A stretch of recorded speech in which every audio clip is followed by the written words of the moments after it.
Dia ditikam dan diseret ke sebuah gudang kosong, lalu dibakar hidup-hidup. Assalamualaikum, halo Bor, kembali lagi di channel Harbone.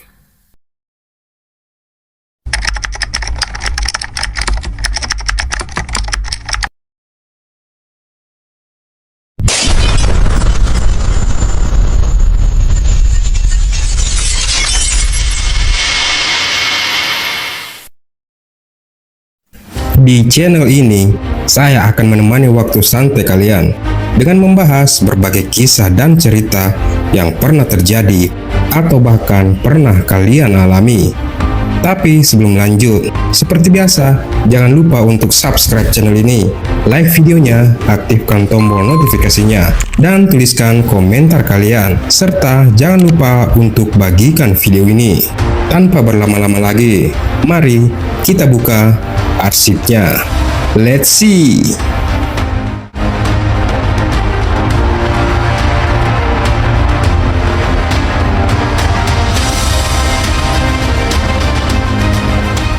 Dia adalah gadis ayu, EN Jumiati, seorang mahasiswi berusia 20 tahun dari Universitas Trunojoyo, Madura atau UTM, berasal dari Kabupaten Tulung Agung.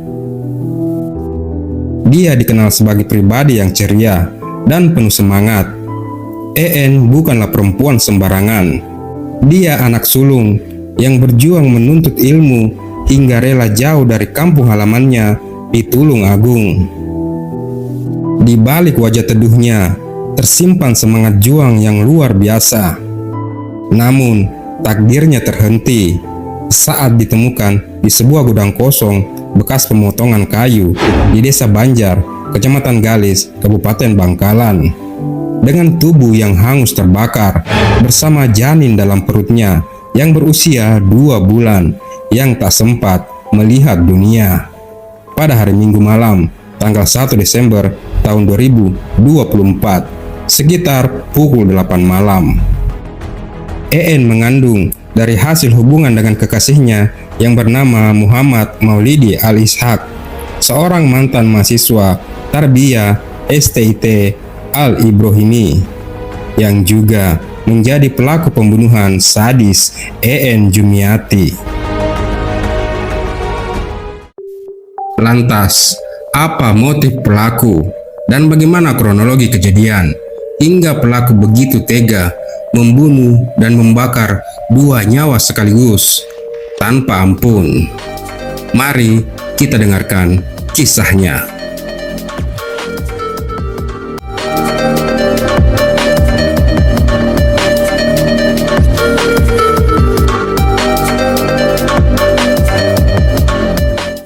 Kisah ini dimulai dengan cinta.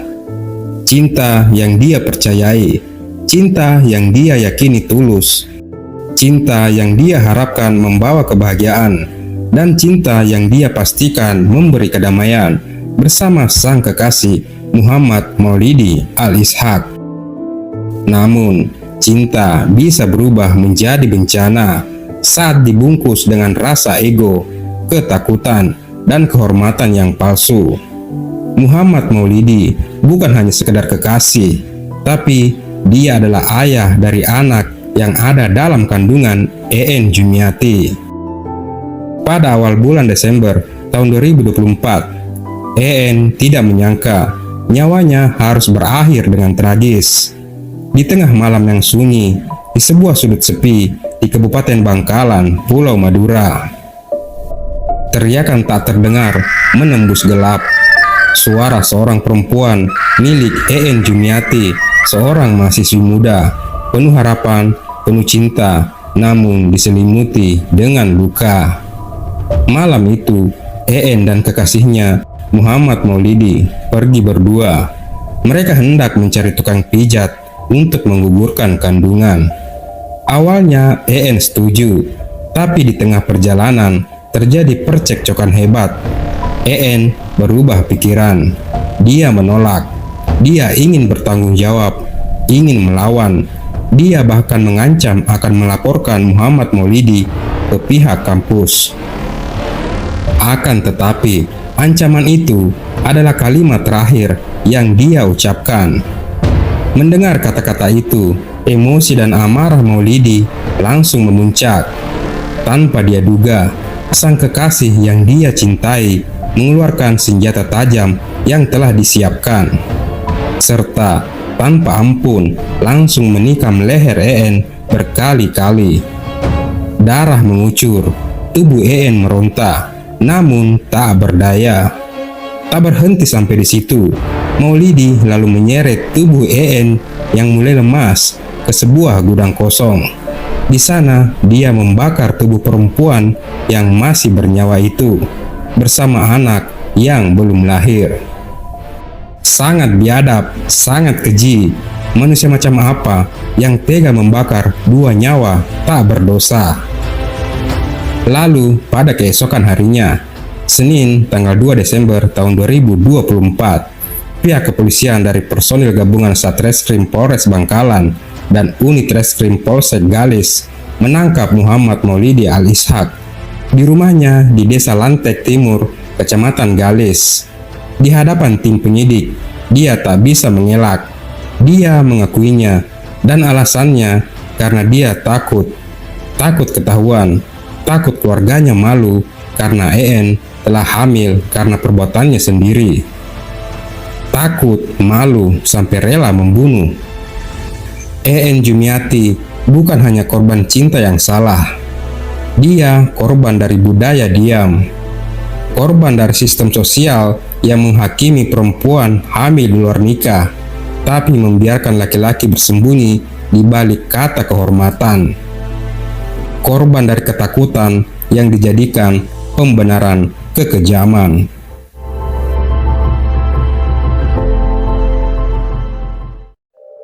Lalu, apakah hukuman bisa merubah sistem sosial budaya diam di balik kata kehormatan?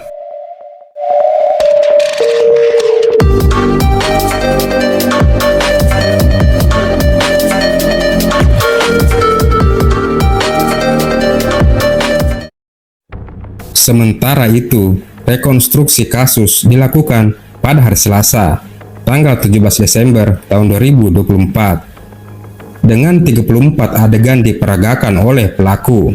Semua digambarkan secara detail, tindakan keji yang dilakukannya dengan tenang, seolah sedang menceritakan ulang film yang dia bintangi sendiri.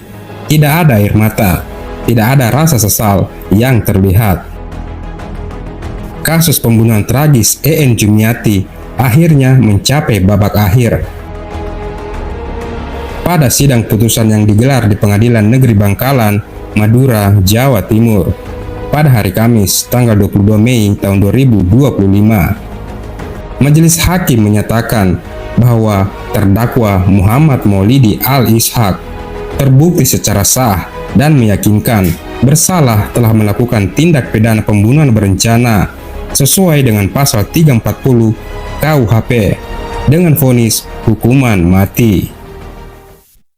Bulan Desember menjadi bulan berkabung di Kabupaten Bangkalan.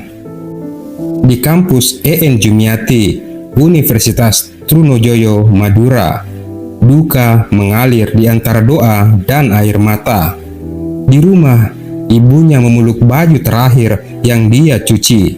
Masih harum, masih baru, tapi kini hanya jadi kenangan dari anak yang tak akan pernah kembali lagi.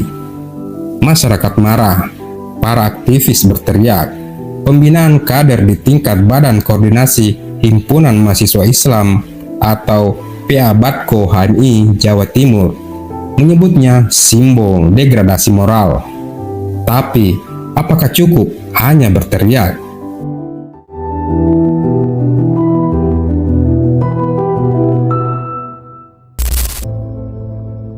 Keadilan, ya, satu kata yang menjadi harapan terakhir setelah nyawa melayang, tubuh terbakar, dan masa depan musnah.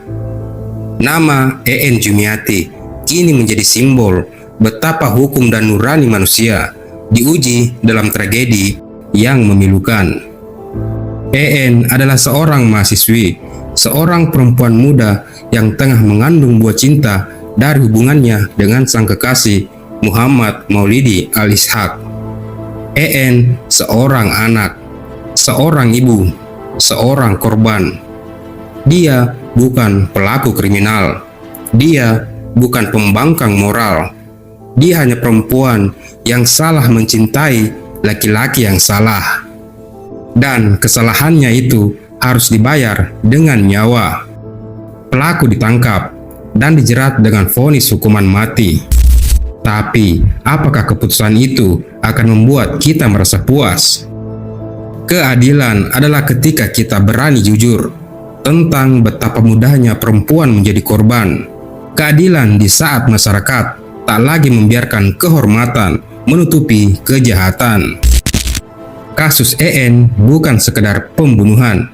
Ini adalah kasus femisida atau pembunuhan terhadap perempuan karena identitas gendernya dalam situasi relasi kuasa yang timpang. EN dibunuh karena dia hamil, karena dia dianggap beban, karena dia perempuan yang berani berkata tidak. Namun, hukum di Indonesia masih belum secara eksplisit mengakui femisida sebagai bentuk kekerasan berbasis gender. Undang-Undang Tindak Pidana Kekerasan Seksual atau UU TPKS belum mencakup secara langsung soal pembunuhan akibat relasi seksual non-formal dan kehamilan di luar nikah. Apakah sistem hukum ini cukup berpihak pada korban? Atau kita hanya mengadili peristiwa, bukan akar masalahnya? Nama EN Jumiati kini abadi dalam luka yang membakar nurani.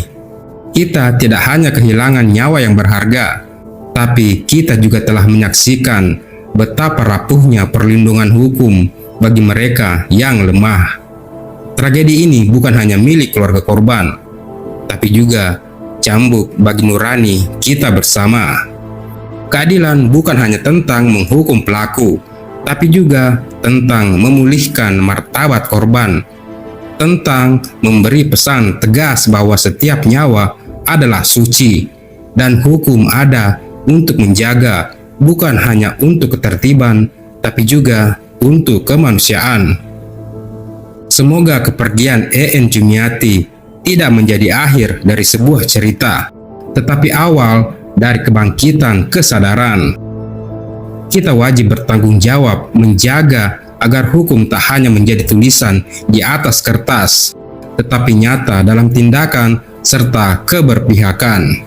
Karena di luar sana masih banyak perempuan-perempuan muda yang masih berjuang, dan kita tak boleh membiarkan tragedi seperti ini kembali terulang.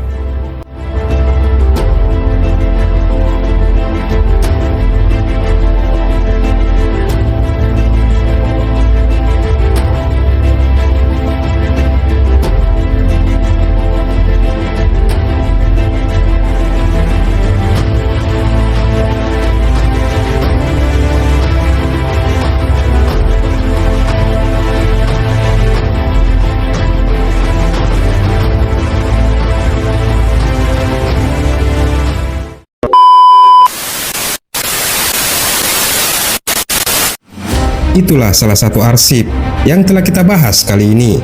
Semoga informasi yang saya berikan bermanfaat serta mendapat sisi positifnya.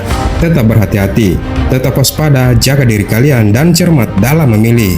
Karena tindak kejahatan tidak mengenal siapa kalian dan kapan akan terjadi.